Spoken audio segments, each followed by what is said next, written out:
Microphone? No? No? You good back there? Good. Okay. Hi, guys.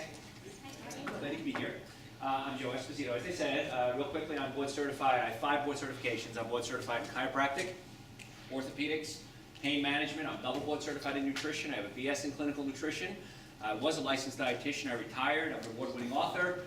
If you heard my radio shows on WSB Radio, the largest radio station in the country, I host a Sunday morning and Sunday night show, and I'm also their utility guy. I fill in for everybody. I was on Eric Von Hessler's show, filled in for Henry King, and so I work real closely with the big boys and big girls, and it's really a lot of fun. And it's really exciting that a station as big as WSB would say, yeah, we want you on board to start having our listeners learn about natural health. So we're going to talk today about the seven habits of incredibly healthy people. I'm going to discuss the foods you want to eat, the foods you don't want to eat. If you have questions, ask at any time. This is your forum, not mine. And you do get a free hour of continuing education while you're here. So what we're going to talk about, let's start with food, because that's kind of important. And there are 7 foods you really want to avoid. And if you want to raise your level of expertise exponentially, your body has to be working better. And this is what I find in the corporate world, is you work your way up, you're so stressed out, you have a heart attack, and then somebody takes your place. Not you guys, but I'm sure I heard, right? And you're working so hard, you don't have time to enjoy it.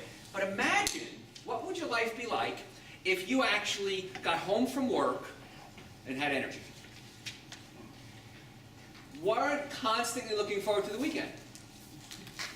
Imagine your life like that. It's real easy to do, because a lot of the reasons you're so exhausted is because of things you're doing to yourself.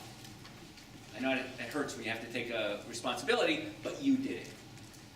So we'll start with food, then we'll talk about some structural issues, then we'll talk about sitting at your desk, and we can cover all sorts of stuff. And again, any questions, just pop it out there. There are about 7 foods you want to avoid. There's 120,000 foods that are good for you. So here's my offer to you. I'm going to give you, hypothetically, $120,000. I want you to give me 7 back. No strings attached. Good deal? Anybody not want that offer? That's a no-brainer, right? And that's how it is in health when it comes to nutrition. There's really only the 7 biggies you want to avoid. Unfortunately, I was talking to Clark Howard yesterday. He read my new book. He goes, I love your new book. Oh my God, my wife is going crazy over your book. So we were chatting. He says, the problem, Joe, is that all the things you say I shouldn't eat is what I eat. I told him, I said, Clark, we got to keep you alive. You're a national treasure. And I said, you know, you've got this young, beautiful wife. He goes, well, here's my plan. He says, if I die early, she can get another husband, get a good 40 years out of it. I said, no, Clark, that's not what we want. But the 7 foods you want to avoid are alcohol, meat, sugar, dairy, coffee, soda, and artificial sweetener. My God, that's everything. Why live? The good news is I'm going to negotiate with every one of those for you. How about that? And I'll make it real easy to do. So if we can cut back or cut out those 7 foods and start replacing them with better foods, like Kim did such a great job with the snacks today, if you can start taking little baby steps, you'll say, wow, what a difference. All right, I did that, let me do my next thing. Okay, that worked too, let me do this. So I get you're not going to do it all at once. I'm a realist. Every now and then a patient does, but not too often. Okay? So the 7 foods you want to avoid: alcohol, meat, sugar, dairy, coffee, soda, and artificial sweetener. Let's go through them and tell you why. And this is the part of the workshop that stinks. Because I'm going to hit you with logic, and you're going to go, ooh, he's right. So I don't want you can argue with me at this point in your head anyway. All right, let's start with alcohol. Alcohol destroys what? Brain cells. How many people knew that? How many people forgot that?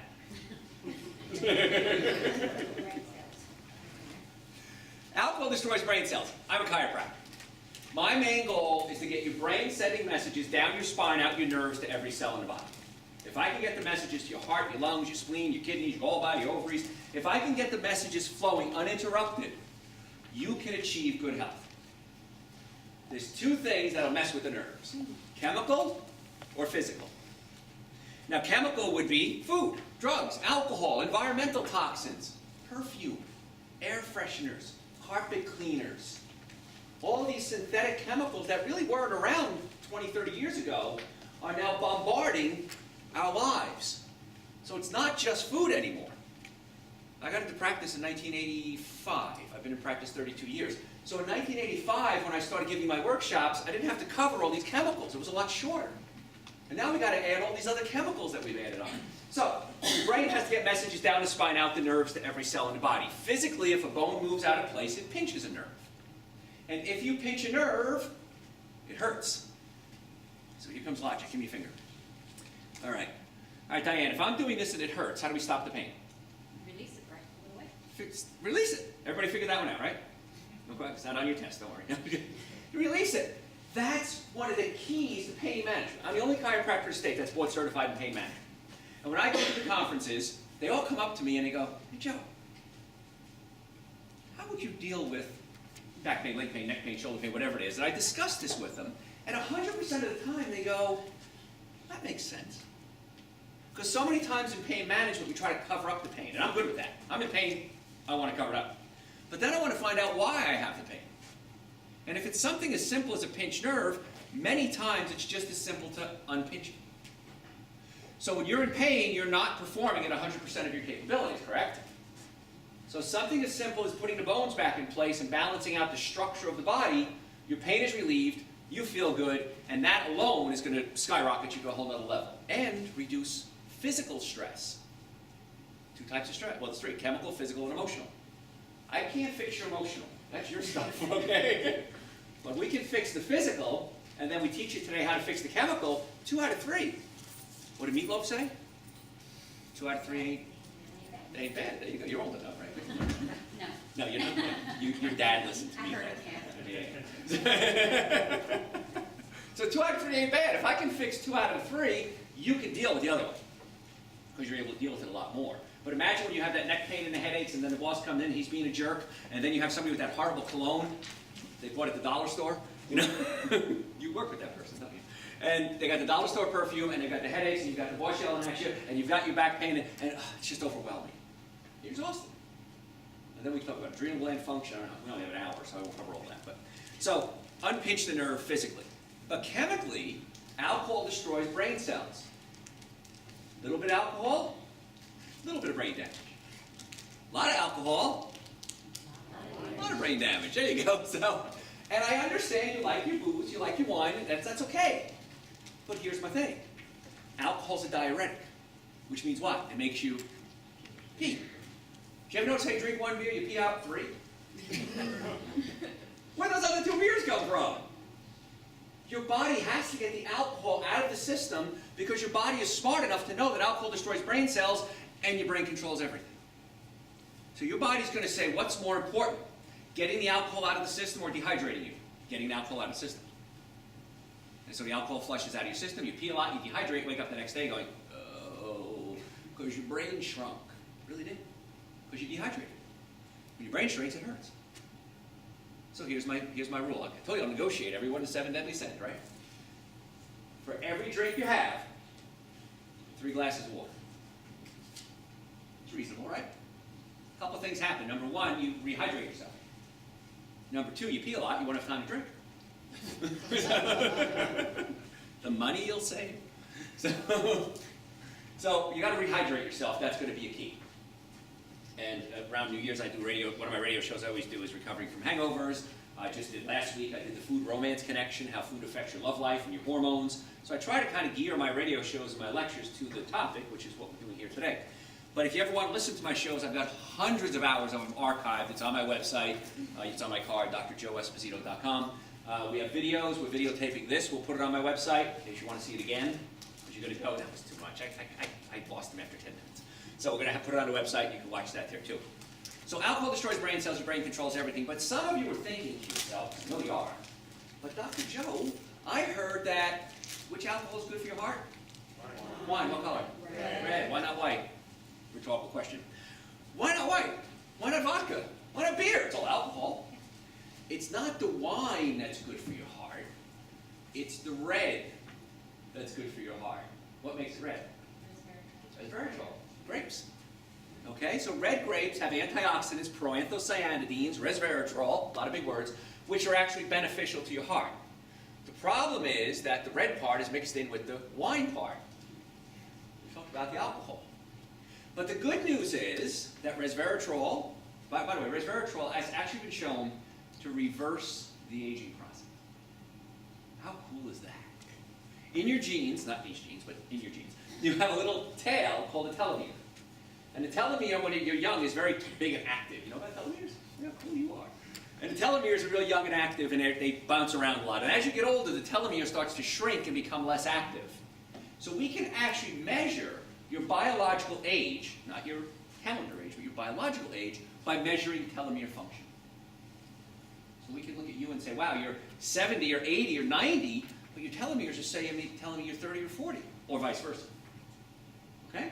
Resveratrol is a wonderful antioxidant that has been shown to help revitalize the telomeres. Now, it's not going to make you a baby again, but it'll help. So red wine is very high in resveratrol. Well, it's not very high, it's high in resveratrol. I'm going to blow this away for you, so don't write this down. She's all excited. How much?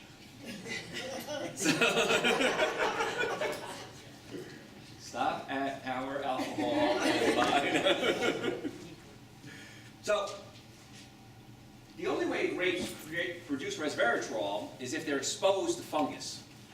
So in nature, fungus attacks the grapes produce resveratrol to protect themselves. Well, most of the wine you're drinking has not been exposed to fungus because it's been sprayed with fungicides. So now the problem is the red wine you think is good for you is not, because it doesn't have the resveratrol content, because it's been exposed to fungicides, so it's not growing resveratrol. Make sense? Follow that? The good news is organic wine does have resveratrol. No, not yet. Not yet. So organic wine has resveratrol. There's a problem though. It's not a lot of resveratrol.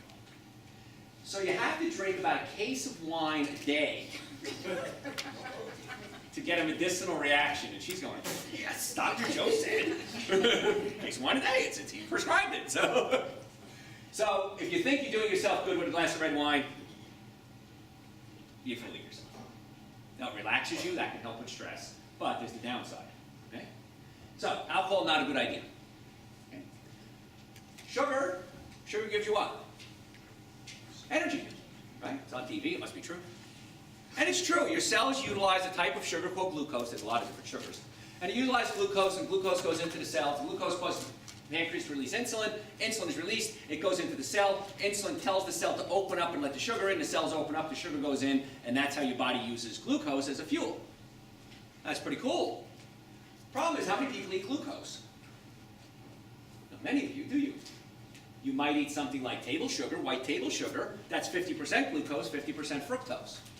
High fructose corn syrup, 55% fructose, 45% glucose. Well, there's a problem. Because let's assume you're eating sugar and the glucose is going into your cells. Your cells can only use so much. So the cells say, all right, insulin, you tell me to open up, I open up, the sugar goes in, and then it's utilized. Excellent. But the cells can only take in so much sugar. The cells can eventually say, stop it. I can't take any more sugar. You're going to gunk up the works. And so no matter how much insulin is being driven into the cell to try to open it up, the cell won't open up. The cells become insulin resistant.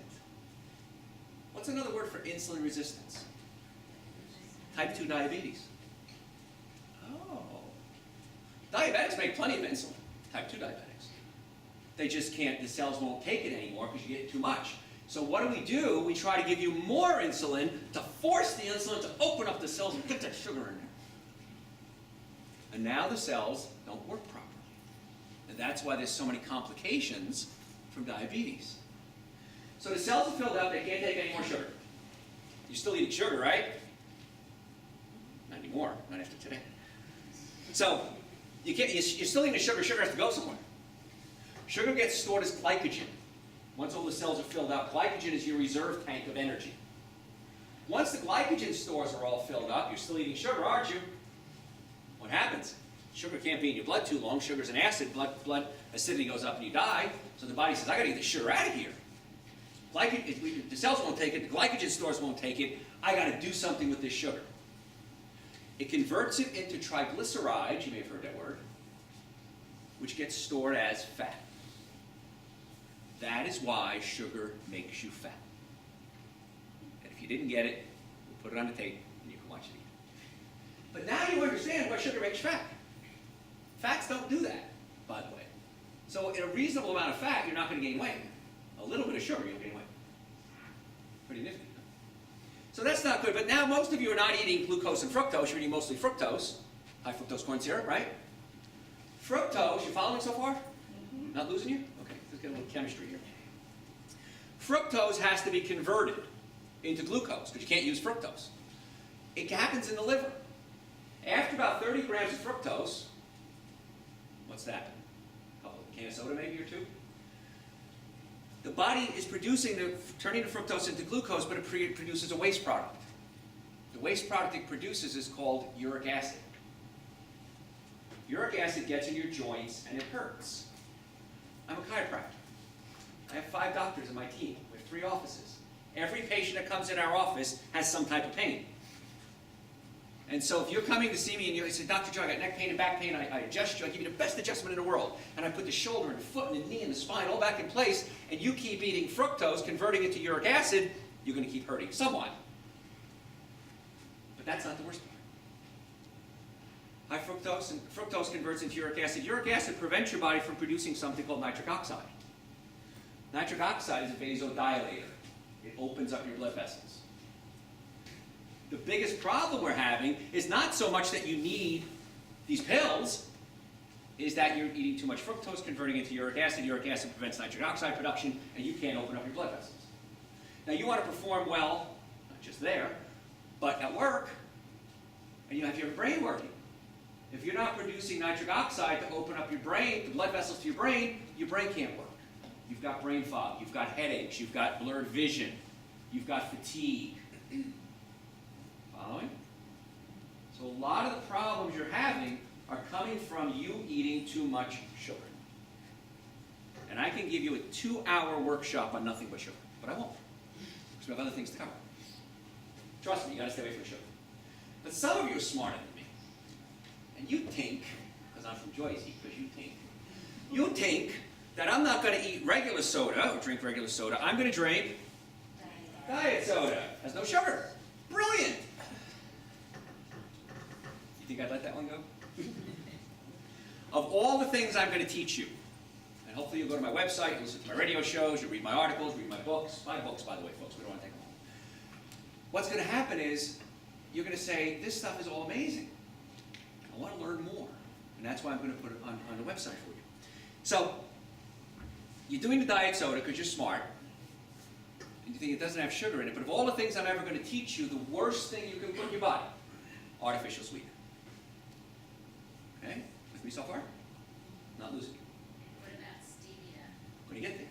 Very good. Look at see these cool people right in the middle. You guys better start getting cool, okay? They got good answers. All right, so aspartame, right? Little blue packet. Brought some with me just for fun. Little blue packet. Aspartame is made of 3 components: aspartic acid, phenylalanine, and methyl esters. Again, ignore my chemistry. Aspartic acid, when it gets into your brain, is an excitotoxin. It causes the brain to fire faster than it's supposed to, literally burning out your brain cells. Monosodium glutamate does the same thing. Glutamic acid and aspartic acid are excitotoxins to the brain. So burning out our brain cells. Not a good idea, is it? Phenylalanine can affect your kidneys, but methyl esters converts into methanol. Methanol is what? Wood alcohol. If I were going to buy methanol in a store, it would have a skull and crossbones on it. Highly toxic poison. Do not ingest. And yet we're converting it. We're not giving it to you. I kind of ready. Oh, wow. Yeah, she's so awesome. So, you're exciting the brain. Now again, I'm a chiropractor. Remember, brain has to send messages along the spine, chemically or physically, can have problems with it. You're burning out your brain cells. Wow, it's pretty wild stuff. But methanol converts into formaldehyde, which is what? Preservative. Preservative, embalming fluid. Okay, not healthy. You ever know anybody with embalming fluid in their body doing well? Embalming fluid is a class A carcinogenic, meaning it's the worst of the worst. So I'm not giving you directly embalming fluid. I'm giving you the precursor to embalming fluid. And that's where our problems come in. And it's ironic, years ago I went to an Alcoholics Anonymous meeting, and I walked in, a friend of mine invited me, and she was very excited. I didn't know you didn't bring outsiders, and I went, I was really excited. A lot of celebrities there, surprisingly. I said, oh my God. She goes, can't tell anybody, it's anonymous. So, but 4 patients were there. I had explained to my patients what I was doing at the AA meeting. That was kind of tough. But the thing that surprised me, this is what started my research into aspartic acid, phenylalanine, and methyl esters, is that they were drinking, skinny people drinking diet sodas. Couldn't figure out why. And then now I know. And what is it? They're drinking alcohol.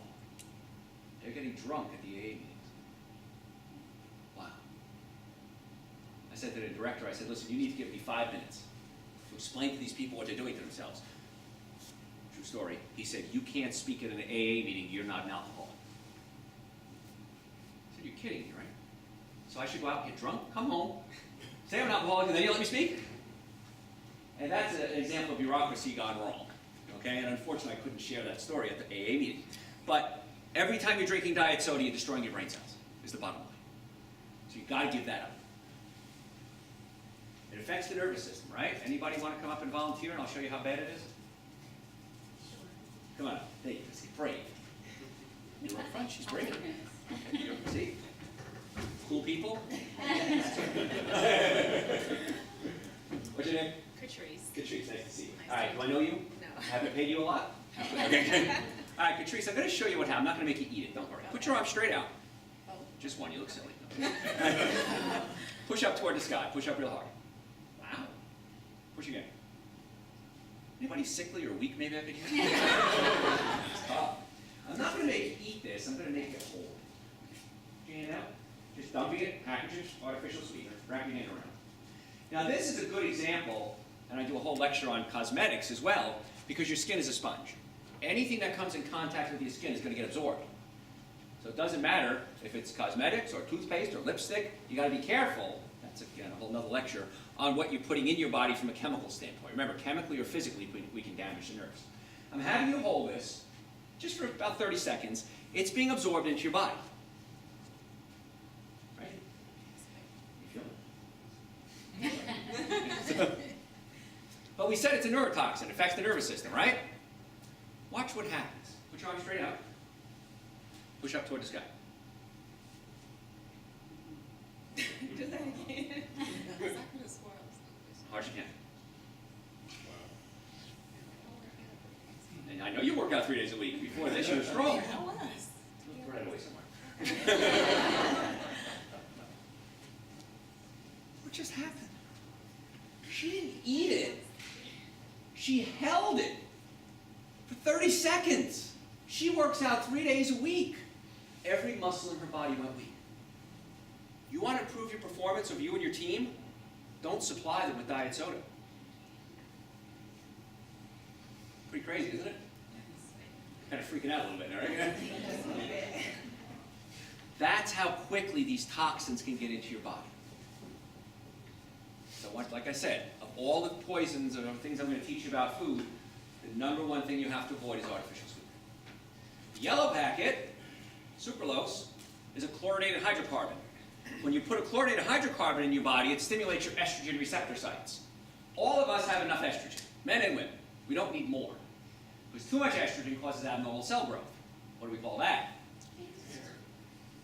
We don't need any abnormal cell growth going on in your body. So, sugar's no good. Artificial sweetener's worse. What's good? Stevia.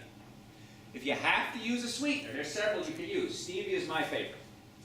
Okay, there's Lohan, there's erythritol. These are all sweeteners that work pretty well. So I'd rather see you do that. You can buy soda. There you go. Somebody's got his own there. Good. So stevia is great. They make soda out of it. It's really coming into its own, which is kind of cool. And now you might have heard some of the commercials. What are the big companies that make stevia now? Truvia, Purvia. You know what? You grow it yourself too. And you can grow it yourself, exactly. It grows in leaves about the size of your pinky nail. Super, super sweet. 300 times sweeter than sugar.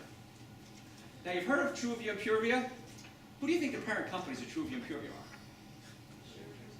Coke and Pepsi.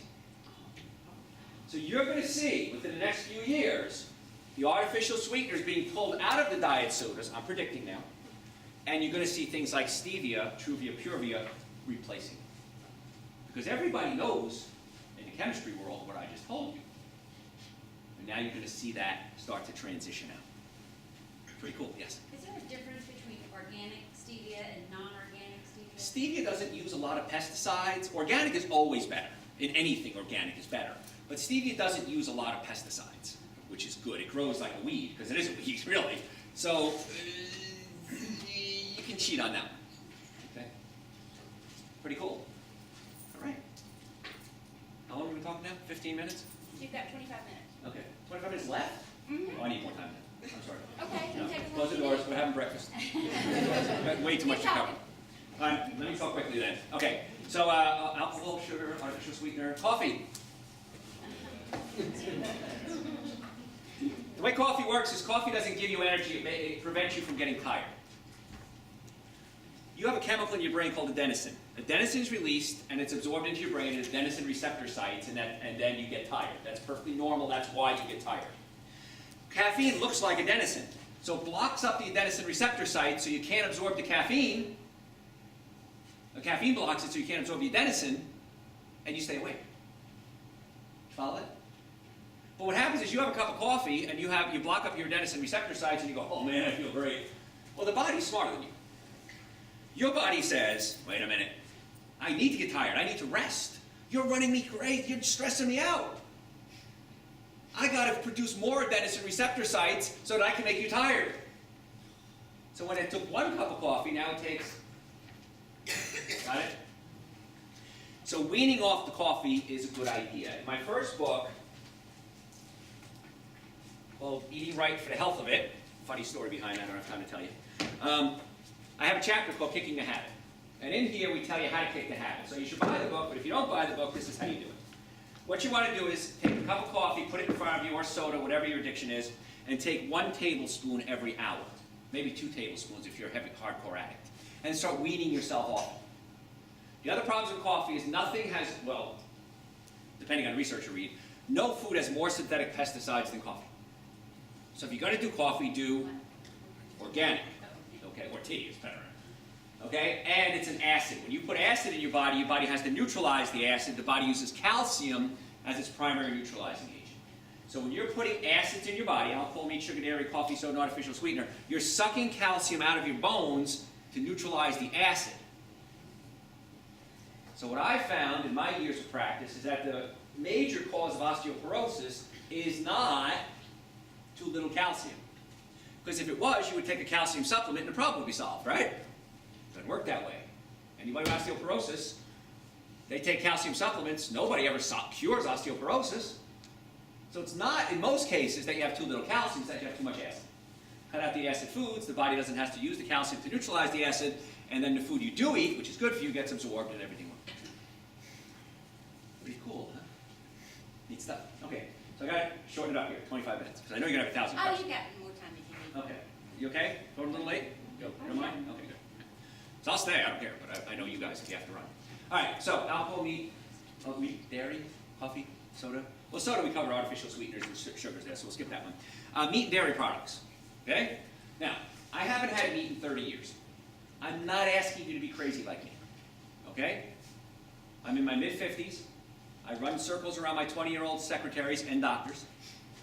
And one of the reasons is that the #1 consumer of energy you have as a human is romance. We'll keep it clean.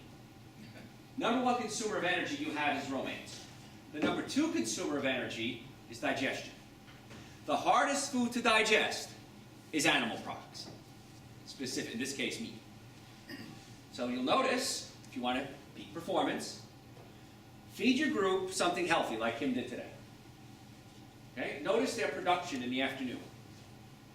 Then feed them pizza one day with cheese and gluten and pepperoni. What's going to happen within an hour? Right? Instantly you're tired. So think for a second, as you guys, as directors of other people, why would you give them something, a treat, pizza, ice cream? Why would you give them that to make them tired and then expect them to do a job? Your fault they're not producing, not theirs. They can't. You can't. What makes you think they can? So think about that when you're doing event planning. Do I want people to just fall asleep after lunch? Or do I want them to have productivity after lunch? And then start thinking about that. You will be amazed. Your team, if you work in a big company, your team will skyrocket to the top. And everyone will say, wow, what did Diane do? That her team is so amazing. Diane didn't poison her teammates. So instead of having the diet sodas and the pizza, what if you had things like veggie wraps? Okay, because cheese has a lot of saturated fats. That makes you tired too. But start thinking away from that. And I have, which book? This one. First half of the book tells you how to change your diet. Second half of the book is about 200 plus recipes. So if you were going to come to my house, I would probably make you something from this book. Because this is my life. This is my diet right there. And it's amazing how much energy you'll have and how your productivity will skyrocket if you do simple things like not do things. You notice everything I'm asking you so far is passive? I've asked you not to do something. Not to do something. How easy is that? I don't have to do anything? I have to not do something? Yeah. And you're going to save a ton of money.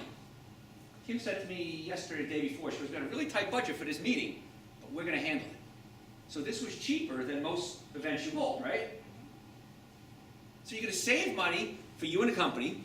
You're going to increase productivity for yourself. You're probably going to extend your life. By the way, if you give up just dairy products, 8 years added to your life.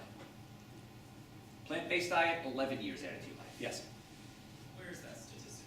I have it in my office somewhere. Okay, but I can dig that up if I need it. I don't have it off the top of my head, but yeah. Okay? But look up dairy products and longevity. It'll pop up. Okay? So it's pretty simple stuff. And you could do this for you and your teammates, and it's really worth it. So, number one consumer of energy. And now, before 1980s, we didn't have the steroids, chemicals, hormones, antibiotics, pesticides, herbicides, and tranquilizers that we're putting in our animal products like when we were kids. Anybody remember? Milk used to have something in it. What was it? Flavor. Remember that? Look at flavor. Cream on the top. Bugs sometimes. The cows ate onions, scallions that taste like onions. If they ate clovers, it tastes like clovers. Now cows are fed corn and soybeans. In nature, would a cow eat corn or soybeans? I mean, there aren't wild cows, of course. But like a buffalo, for example, would it eat corn or soybeans? No. They would eat grass. And corn and soybeans are very high in omega-6 fatty acids. And omega-6 fatty acids, when you put them in your body, are very inflammatory. Remember pain management? Peak energy? So omega-6 fatty acids, we want to cut back on. We want to increase our omega-3 fatty acids. And the ratio should be about 1 to 1 would be perfect. If you had 1 omega-3 to 1 omega-6. You can have 3 omega-6s to 1 omega-3. What's the average American diet? 25 omega-6s to 1 omega-3. Very inflammatory for the brain, the joints, pain management, liver. And so we've got to see if we can cut back on the omega-6 and the inflammatory foods. When you do that, that's when you see amazing results. So meat may not be the best choice, and here's my rule on that. Remember I negotiate everything with you? If you're going to eat meat, eat the meat that doesn't have all the artificial chemicals in it. Can we do that? And what kind is that? Organic. So if you're going to eat meat, dairy, eggs, cheese, butter, yogurt, ice cream, I'd recommend organic only. I choose not to do them, but that's okay. Remember, it's going to be step-by-step. I said that first thing. We're going to go step-by-step. So if you're going to eat meat, dairy, cheese, butter, yogurt, ice cream, or eggs, I'd recommend organic only, or perhaps make a different choice. Where does fish come in this? Fish, the problem with fish is that there's things called farm-raised and wild-caught.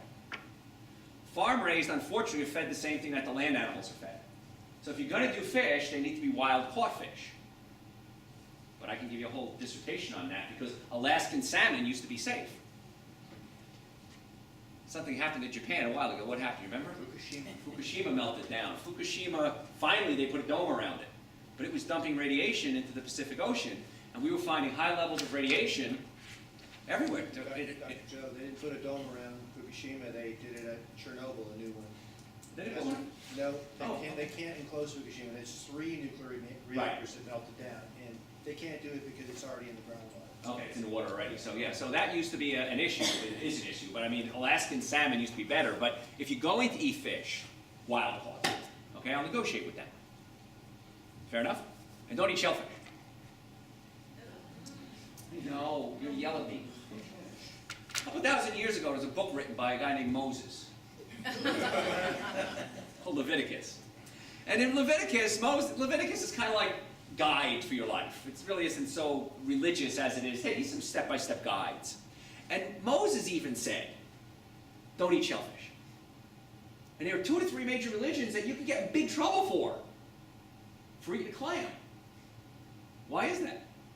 Because they're bottom dwellers. And the bottom dwellers absorb all the waste products and the chemicals. Now, when you're eating shellfish, you're looking at high levels of mercury, lead, heavy metals that sink to the bottom and the fish eat it.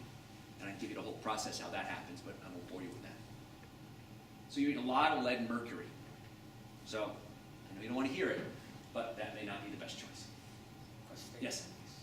What? Crustaceans? Crustaceans, exactly. Same. Yeah, shrimps, lobsters, clams, oysters, mussels. Not a good idea. Moses had it. Figured it out way back then. Okay? So we talked about alcohol, meat, sugar, dairy, coffee, soda, and artificial sweetener. Now you're thinking to yourself,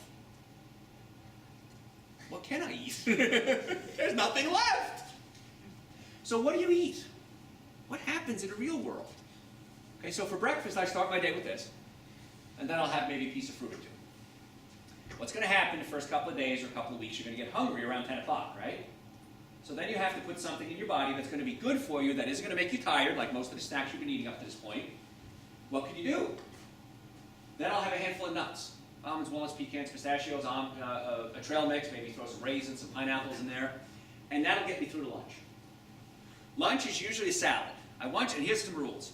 I want you to have something raw at every meal. Because when you were a kid, your body produced something called enzymes. Now, you're a sack of chemicals. You're a sack of chemicals. Come on. What makes this sack of chemicals come alive? Why are we alive? Enzymes. Enzymes allow the chemicals to come together, which can then form organs and form the nervous system. That's the life force. The things that make us alive, and you can get that from enzymes. The only place you can get enzymes is from raw plants, or raw meat, but I don't want to eat raw meat. But as soon as you cook something above 110 degrees, the enzymes are destroyed. So I want you to have something raw at every meal. Avocados, cucumbers, tomatoes, salad, whatever you like. I love avocados. Buy them on sale. Okay, eat them quick because they go bad quickly. Hummus. I make my own hummus. It takes literally about 6 minutes to make hummus. It's real simple. Chickpeas, tahini, lemon juice, olive oil, put it in a food processor, add a little bit of water because it's pretty thick, and you're done. Way better than the stuff you buy and a whole lot cheaper. So the cool part about what I'm teaching you now is, if you do this, do it for a month. If I'm wrong, so what? But if I'm right, which I am, you'll say, why didn't I do this sooner? The biggest complaint I get, 32 years of practice, biggest complaint I get is, why didn't I do this sooner? And you're going to start doing this, and you're going to see your food bill plummet. You have so much more money at the end of the week. Where does money come from? You go out to dinner. It's a fun thing to do. Cover up the food, look at the prices. Pick the cheapest thing on the menu. 98% of the time it's going to be the best thing for you. So it's cheaper than anything you're doing right now. It's better for you. You don't have to clean your stove and your sink and greasy pots. And everything changes. Your bowels improve, your love life improves, your sleep improves, your attitude improves, you have more energy, you do better at work. There's no downside to this except one. Those 7 foods taste really good. Because I remember them. But when you get into it, and you start to realize how good your body can function, you'll think, hey, I'm Italian. I miss meatball sandwiches. If the comet was coming toward Earth, and one day to live, meatball sandwich, provolone cheese, and Italian bread. All right? That would be my last meal. But until that happens, I want to keep myself as healthy as I can. And you'll be amazed how good you feel. And then for dinner, dinner varies. You can go out to dinner. You can go to parties. You can have snacks. but the guides are there. Now, on my website, in the bottom right-hand corner of my webpage, drjoeesposito.com, there's a little link, and Mary's around here somewhere. And if you type in your email address, I'm going to ask you for your email address too, if you want me to put you on my email list. We send so little stuff out, believe me. I send out announcements when I'm lecturing. I'll send out a special every now and then. But I'll send you a link to a lecture I did called, So What Can I Eat? And there it's a whole hour, which I don't have time today. Breakfast, lunches, dinners, snacks, everything. It's free. Okay? And then you can listen to it at your leisure, cut and paste it, send it to your friends. I don't care. It's my gift to you. Okay? Number one reason we see patients is pain. Number two reason is digestive problems. Acid reflux, heartburn, burping, gas, bloating. 80% of my patients have something wrong with their digestive system. 20% lie. Everybody's got something. Gas, bloating, diarrhea, constipation, acid reflux, heartburn. And one of the problems, the biggest problem I find, is your stomach, which is supposed to sit below your diaphragm, pushes up into your diaphragm. And there's a little sphincter, it's called the lower esophageal sphincter. It gets forced open because your stomach is pushing up into it. And then food refluxes up into your throat. And when it happens, you have acid reflux, heartburn, burping, gas, bloating. I can promise you, if I have people raise their hands, you don't have to do it. I'd say half of you at least would raise your hands. Because the stomach is physically out of place. We need to massage or pull the stomach down to its normal position again. And almost all, like I said, I think I had 9 new patients today, and 7 of them had that. That's how common it is. So we need to pull the stomach away from the diaphragm, open up the nerve supply to the body, get the diet straightened out, and then you have a healthcare plan. You may have insurance, and you have your meetings, and people, what about what policy do I have? Who's my insurance company? There's only 3 insurance companies left, you know that, right? Only 3 really that are left, so you know that, right? Doesn't matter what your insurance company covers, it matters are you going to get well if you use it. And I'm not against drugs, I'm not against surgery. I have a team of doctors I work with, I refer out every single day. I'm referring somebody to another healthcare provider. MRIs, CAT scans, neurosurgeons, vascular surgeons, psychiatrists, psychologists. But when you pull the stomach away from the diaphragm, the acid stops coming into the throat. Too much acid in the throat can lead to esophageal cancer. Very common. Chronic cough, acid coming up into the throat. Sinus problems, acid coming all the way up to the sinus. I get referrals all the time from ear, nose, and throat doctors saying, Joe, take a look at their stomach. I think it's an acid reflux problem. Good for them, for figuring that out. Okay? So spine can be out of place, stomach can be out of place. Any of the 206 bones can come out of place. So we talked about artificial sweetener being the number one food you should avoid. You want to know number 2 and 3? Yes, of course you do. Everyone does. Okay? Number one food allergen. Number one food that's going to cause an allergic reaction is, what do you think, of the 7? Dairy. Hey, look, to get smarter, guys, you better. Dairy, number one food allergen. Number 2? Wheat. Not meat, wheat. Wheat. Breads, cookies, cakes, donuts, pastas. Does that stink? Yeah, it does. So here's my challenge to you. Artificial sweetener, that goes without saying. No more of that. Right? Give up wheat and dairy for 10 days. So all I want is 10 days. On the 11th day, I want you to have wheat and dairy. Have a pizza. Have a cheese sandwich. Notice how you feel. If I'm right, I want you to stay away from wheat and dairy for the rest of your life. If I'm wrong, so what? You gave up wheat and dairy for 10 days. No big deal, right? So that's free. Talk about benefits. You talk about insurance benefits. There's a real benefit for you. I'm going to teach you how you feel when you do this and when you don't do this. And I'm going to teach you how you feel when you do the right foods and when you don't do the right foods. And then you can make the decision. You're adults. And if you don't mind those migraine headaches at 3 o'clock every afternoon, that's your gig. But you will. And once you start getting well, you'll never want to be sick again. That's what's pretty cool. Okay? I'll open up to questions now. Go ahead. Yes? How often do you get a cold? How often I get a cold? I had one about 3 years ago, I think. Okay. New research on nutritional yeast. Just read an article today on nutritional yeast, which I use a lot of. Nutritional yeast is shown to have beta-glucans in it, and beta-glucans stimulate the immune system, and people taking as little as 1 tablespoon of nutritional yeast a day can reduce the risk of colds by about 50%. So, yes? 10 minutes last night trying to figure out a frozen food because I was worried about the sodium. What about sodium? Sodium is bad, but there's good and there's bad sodium. Remember I'll negotiate everything with you? All right. If you're going to do salt, and here's ready for this, I think you should. I want you to use air-dried sea salt, Himalayan salt, pink salt. Anything white, get it out of the house. White bread, white flour, white sugar, get it out of the house. So pink salt, air-dried sea salt, those are all fine. Okay? More questions? Yes? Yogurt. Yogurt, it's a dairy product again. Right. So if you're going to do yogurt, it's got to be organic, or better yet, how about almond yogurt? Coconut yogurt. Those are way better choices. But the problem is with yogurt is this. They say it has 50 billion probiotics in it, right? That's before they pasteurize it. What does pasteurizing do? Kills bacteria. Is that the same with kefir? Kefir, yeah, same thing. If it's pasteurized, it's not good. Now in Georgia, it's illegal for you to buy raw milk or raw yogurt, unless it's for your pet. Not giving you permission to say you have pets, okay? But if you're going to do yogurt, organic only, or go to coconut or almond, okay? More questions? Come on, you gotta have questions. Yes? What about herb tea Herb teas are great. and honey? Honey is a sugar, a lot of fructose in it. Okay? Now, nobody asked me about agave nectar, right? Remember that a while ago? It's a cool thing. Agave nectar is 85% fructose. It's way worse than high fructose corn syrup.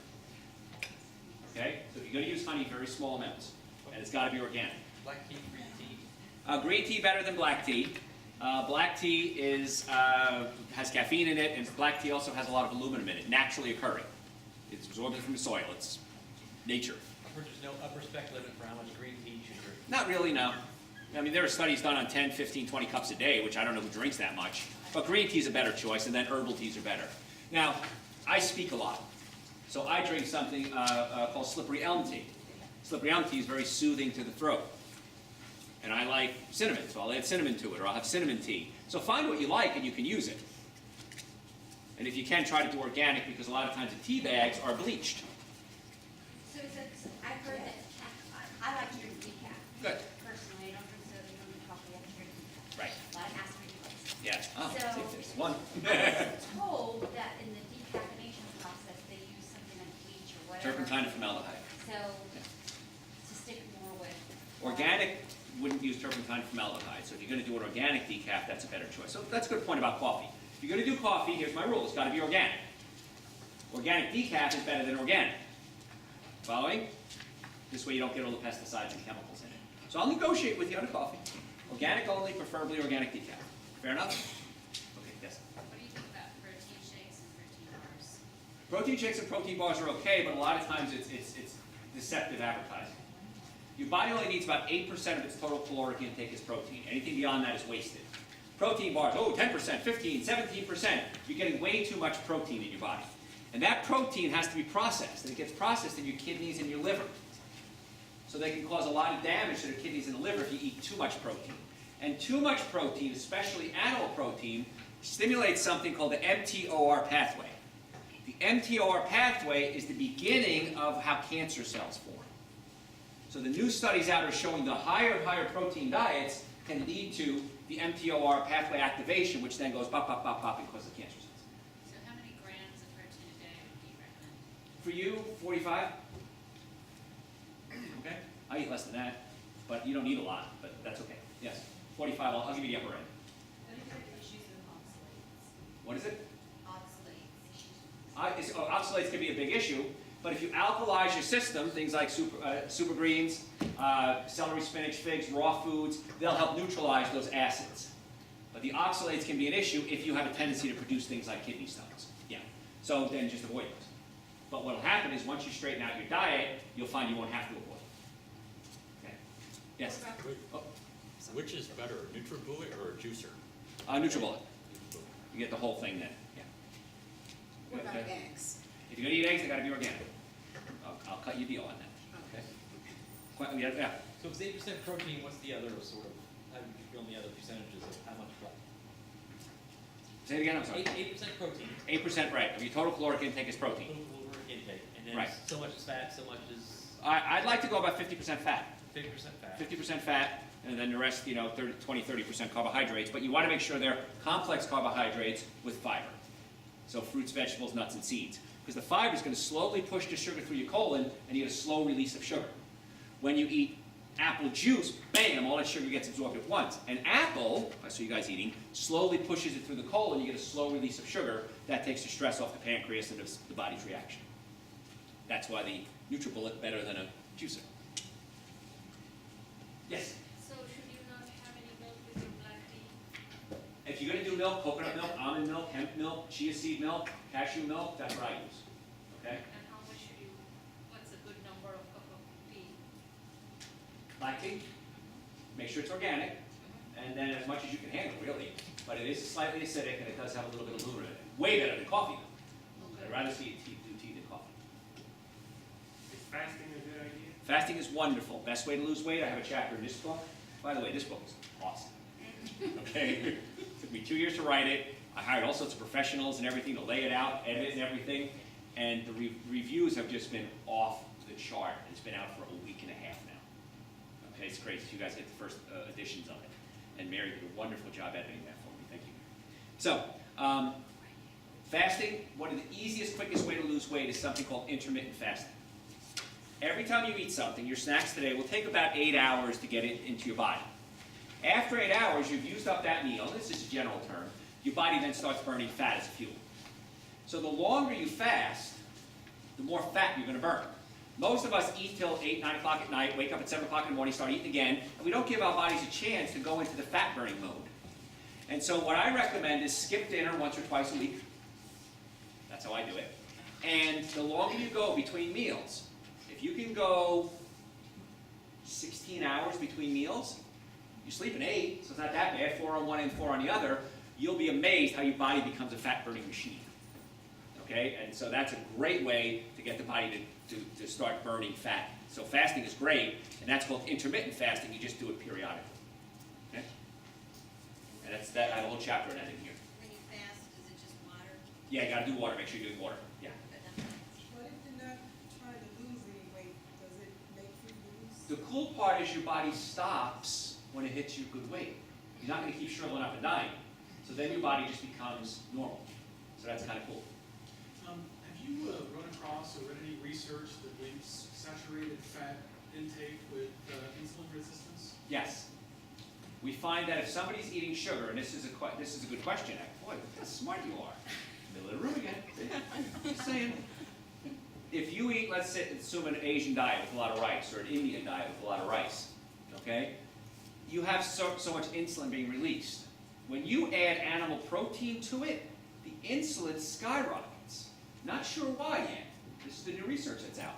So it's a bigger problem when you're eating animal products with a lot of carbohydrates. And so the answer is not so much the saturated fats, but the proteins.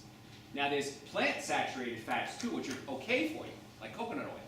It's the animal-saturated fats where the problems come in. And it really has to do with the electrical bonds, the double bonding that creates the saturation.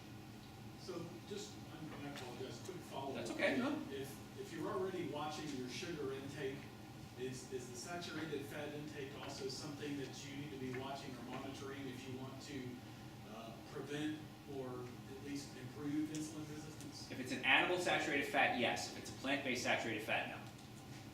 Okay? Well, that's a very good question. Maybe think on that.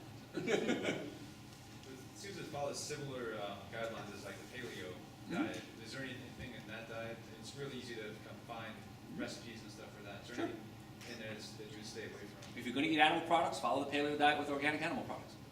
Just that simple. Yeah. The paleo diet really is, food in its whole food. It's a fancy word for whole food. So, yeah, but I'm okay with that.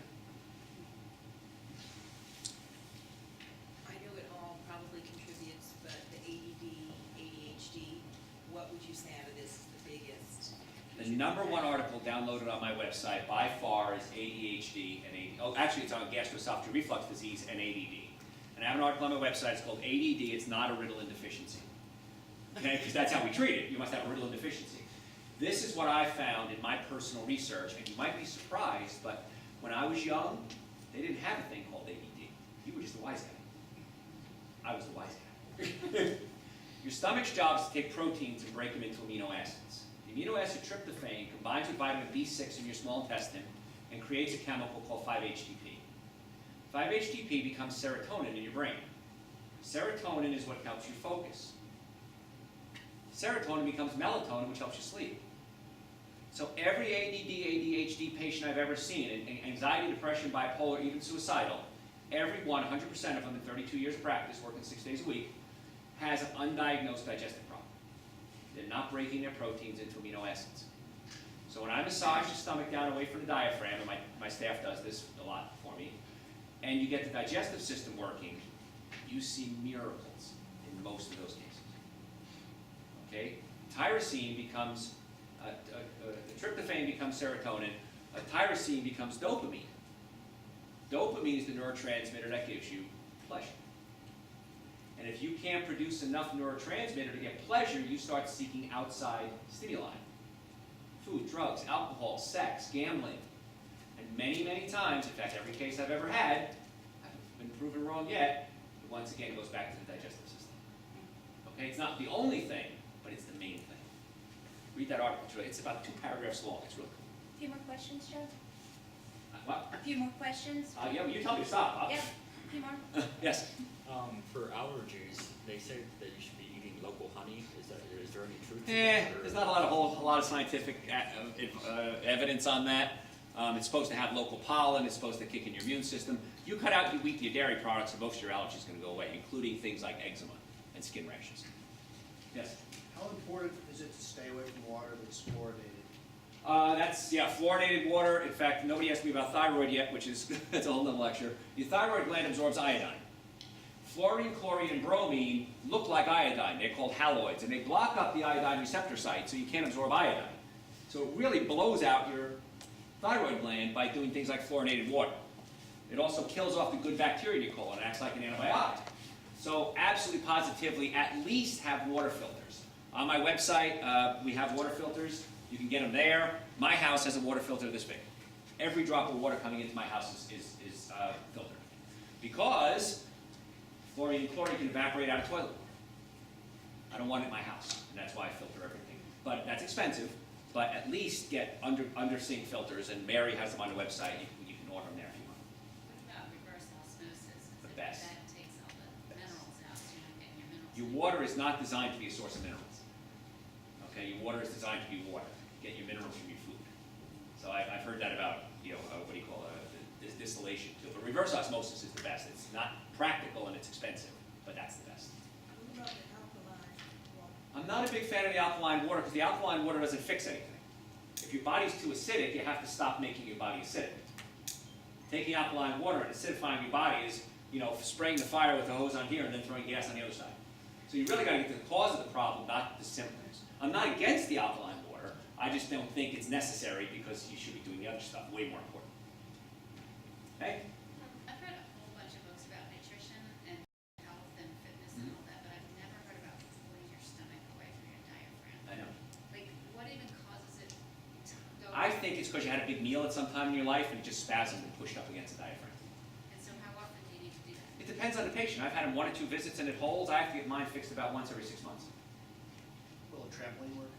Trampoline might work, but it doesn't really pull it down. People have tried that, yeah. So. Yeah, oh, Do you recommend doing a cleanse? yes. I have something I might, well, we're almost out of it. That's why I better not say it. We are out of it, yeah. It's so popular we can't even keep it in stock. It's called Dr. Joe's Intestinal Cleanser. Now, your bowels should move 2 to 3 times a day. A day. Not a week, not a month.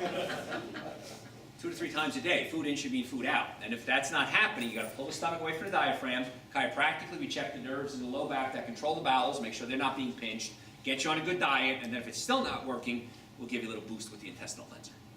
But a cleanse shouldn't be something temporary. A cleanse should be your whole life. Your whole life should be eating well.